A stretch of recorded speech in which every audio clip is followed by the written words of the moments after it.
이는 살아계신 하나님의 말씀입니다. 아멘. 말씀대로 살겠습니다. 우리 예수님 부활하셨습니다. 할렐루야. 이 기쁜 날, 더 복된 건 아니고요. 이 기쁜 날, 복된 소식 하나를 더 알려드립니다. 오늘 점심은 맛있고 풍성하게 준비되어져 있습니다. 준비하신 분들의 성의를 생각해서라도 더 맛있고 행복한 점심 식사를 꼭 함께 해주시기를 바랍니다. 질문 하나 할게요. 우리 주님 부활하셨는데 부활의 기쁨이 우리 가운데 있습니까? 정말요? 그럼 잘 들어보세요. 예수님께서 인간의 몸을 입고 이 땅에 오신 성탄, 복된 성탄은요, 몇 달 전부터 준비합니다. 교회만 그런 게 아니죠. 세상도요, 연말이 되면 성탄의 분위기를 물씬 풍기면서 막 준비해요. 크리스마스 분위기를 아름답게 연출하죠. 그런데 부활절은 어떤가요? 우리 주님께서 부활하셨다라는 이것보다 더 기쁜 소식이 없는데 그냥 지나쳐 가는 겁니다. 성탄절과 달리 세상은 부활절을 알지 못해요. 모릅니다. 우리는 고난주간이 되면 특별 새벽 기도를 진행합니다. 주의 십자가 바라보며 주의 고난을 묵상하고요. 한 주간 경건하게 보내요. 그렇게 감동하면서 감사하면서 기억하다가 부활절이 오는데 마치 고난주간의 마침표를 딱 찍듯이 느낌표를 하나 딱 찍는 것처럼 보내고 있지 않는가라는 생각입니다. 어떤가요? 왜 갑자기 다들 숙연해지세요? 주님의 부활하심을 바라본 초대교회는 그럼 어땠을까요? 처음 예수님의 부활을 목격했던 여인들이 있었습니다. 큰 충격을 받고 딱 얼어 있었는데 천사들이 그들에게 말하잖아요. 제자들에게 달려가서 알리라고. 예수님의 부활을 처음 접했던 사람들은요, 놀랍고 충격을 받았어요. 그녀들은 제자들이 모여있는 곳으로 달려갑니다. 달려가서 문이 닫혀 있고 그 안에 숨어 있던, 불안해 있던 그 제자들에게 예수 부활의 기쁜 소식을 알렸어요. 그런데 그들은 믿지 않았죠. 그들의 불안한 마음, 두려운 마음이 더 컸습니다. 왜냐하면 예수님의 죽음을 목격했거든요. 이제 다음은 자기 차례인 것 같아요. 그 모습 이해되잖아요. 그러니 부활한 예수님을 만나고 전했지만 그들에겐 전혀 들리지가 않았던 겁니다. 그런 그들에게요, 우리 주님이 찾아가시는 거예요. 그리고 인사하시는 겁니다. 19절 말씀 이렇게 인사하셨습니다. 너희에게 평강이 있을지어다. 너희에게 평강이 있을지어다. 십자가와 부활로 완성된 평강, 예수님이 지금 함께 계시기에 그들에게 가질 수 있었던 그 평강. 그런데 그 평강을요, 말로만 하시는 게 아니었어요. 그들에게 확인까지 시켜주십니다. 손과 옆구리를 보이시면서 그들에게 확신할 수 있도록 증거를 보여주시는 겁니다. 그제서야 제자들은 예수님을 알아보았죠. 부활하신 주님이 지금 함께하고 있다는 사실 알게 되었으니까 어땠을까? 부활했구나, 우리 주님이, 그 주님이 나와 함께하고 있다라는 사실을 알게 됐을 때 그들이 어땠을까? 그 분위기를 한번 상상해 보세요. 지금과는 너무 다른 표정이었을 것 같아요. 지금과는 너무나 다른 모습이겠죠. 부활하신 주님으로 인해 기뻐하고 즐거워했을 겁니다. 어쩔 줄을 몰랐을 것 같아요. 그랬겠죠. 그런 그들을 향해 주님이 다시 한 번 더 말씀하시는 겁니다. 너희에게 평강이 있을지어다. 평강이 있어야 된다. 주님은 제자들에게 평강을 이야기하시면서 아버지께서 나를 이 세상에 보낸 것 같이 나도 너희를 이 세상에 보내노라 말씀하시는 겁니다. 이게 주님이 우리에게 요구하시는 거예요. 부활의 증인이 된 우리에게 요구하시는 것이 바로 이거라고요. 부활의 증인답게 살아가라. 이 땅 가운데 평안을 나타내며 살아가는 그리스도인이 되어져야 된다라고요. 이 땅에 교회가 존재하는 이유도 다른 거 아닙니다. 바로 그 부활의 주님을 나타내기 위해서 부활의 증인으로 이 땅 가운데 복된 소식을 나누는 자가 되어야 하는 거죠. 우리가 바로 그 사람이 되어지기를 원합니다. 놀라운 사실은 그 이유예요. 하필이면 예수님께서 제자들에게 오셨을 때 빠진 사람이 있었습니다. 그가 누구였습니까? 잘 아시네요. 도마. 다른 제자들은 모두 예수님의 부활을 봤어요. 그리고 이야기한 겁니다. 내가 주님을 봤다. 우리가 함께 모여 있는데 주님이 오셨다. 부활하셨다. 전했어요. 그런데 그는 믿지 못해요. 마치 자기를 놀리는 것으로 여겼던 것 같습니다. 나를 놀리나 이것들이 모아서? 질문합니다. 예수님의 부활을 어떻게 증거하시겠어요?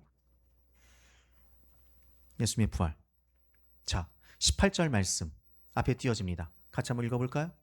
자, 막달라 마리아가 가서 제자들에게 내가 주를 보았다 하고 또 주께서 자기에게 이렇게 말씀하셨다. 도마는요, 막달라 마리아가 부활하신 주님을 봤다고 이야기하는데 못 믿어요. 그가 없는 사이에 오셨던 부활의 주님을 다른 제자들도 똑같이 전한 거예요. 나도 보았다. 그런데 믿지 않습니다. 25절 보면 이렇게 말해요. 25절 말씀 같이 읽습니다. 다른 제자들이 그에게 이르되 우리가 주를 보았노라 하니 도마가 이르되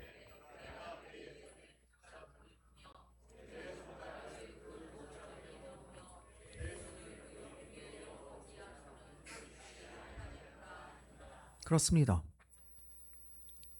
다른 제자들이요, 만났잖아요. 보았잖아요. 그 만나고 본 제자들이 전하는데 믿질 못합니다. 여기 예수님의 부활을 목격하신 분이 혹시 있으십니까? 나는 예수님의 부활을 목격했다 하시는 분.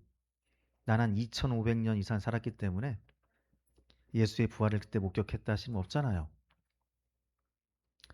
분명 사실을 설명하는 것과 보지 못한 것을 설명하는 건 너무나 다를 겁니다. 봤어요. 경험했어요. 경험한 사람이 설명하는 건요, 다르잖아요. 그들은 봤습니다. 그들은 만났어요. 보고 만난 사람이 전하는데 믿지를 못해요. 예수님을 전할 때 나는 예수를 보이면 믿겠다 하는 사람, 말하는 사람 만날 때 있어요, 없어요? 전해보면 알 텐데. 그런 사람 가끔 만납니다. 나에게 보여봐라, 내가 그럼 믿겠다. 증거를 보이라 말해요. 도마에게 제자들이 말했습니다. 내가 봤어. 예수님의 못자국, 창자국, 그건 나만 본 거 아니야. 여기 우리가 다 확인했어. 예수를 만난 제자들이 말해도 믿지 못했다고요.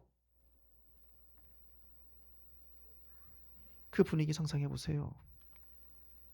쉬운 말로요, 12명 있는데 자기 빼고 다 봤다고 하면요, 다 본 게 확실하면요, 믿을만 해요, 믿지 못할 것 같아요?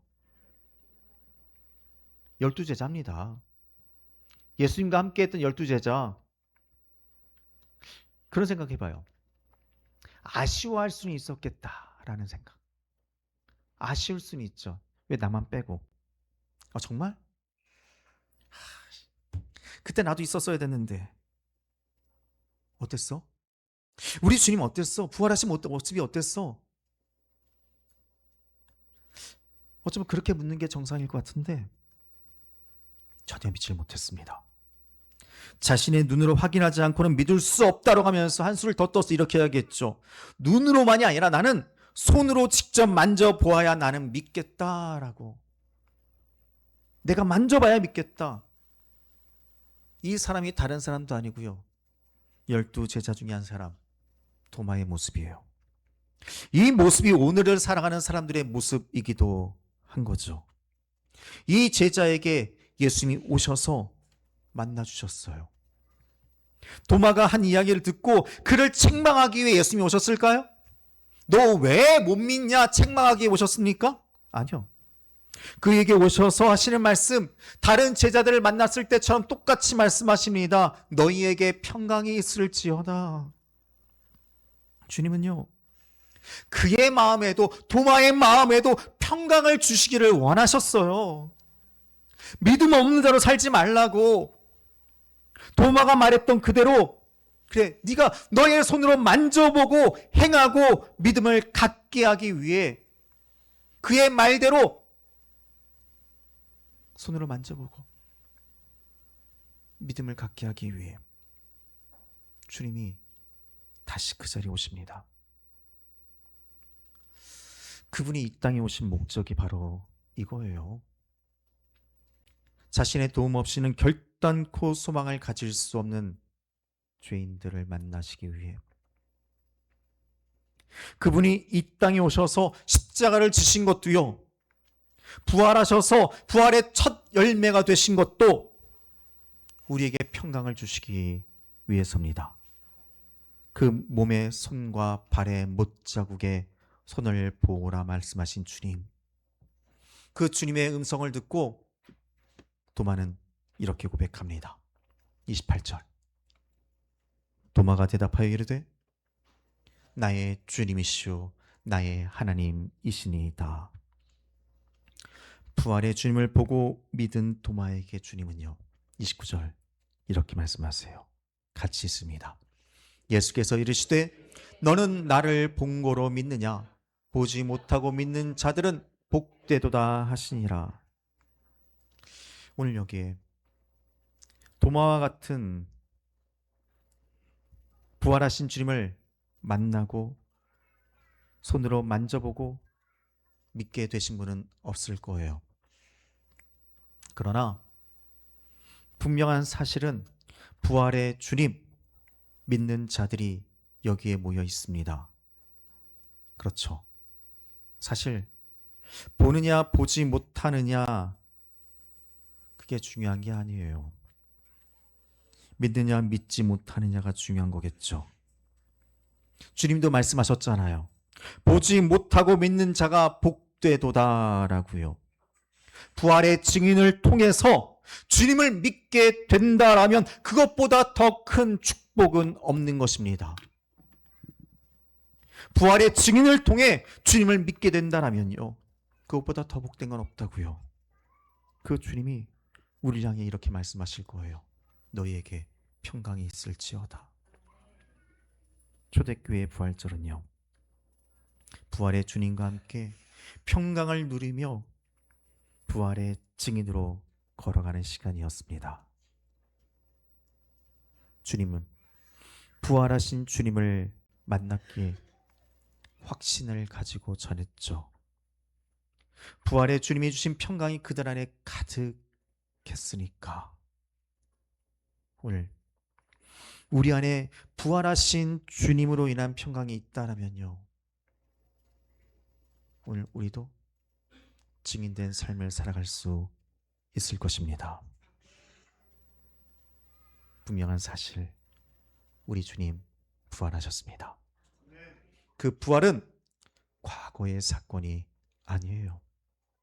지금 우리와 함께 하시는 주님이시니까 그 주님이 우리에게 평강을 주시는 겁니다.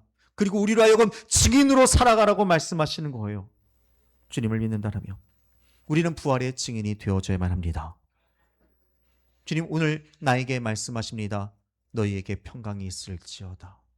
그 평강 누리는 자로, 부활의 증인으로 아름답게 살아가는 여기에 모인 우리 모두가 되기를 주님의 이름으로 축원합니다. 우리 옆에 있는 분들과 함께 인사하겠습니다.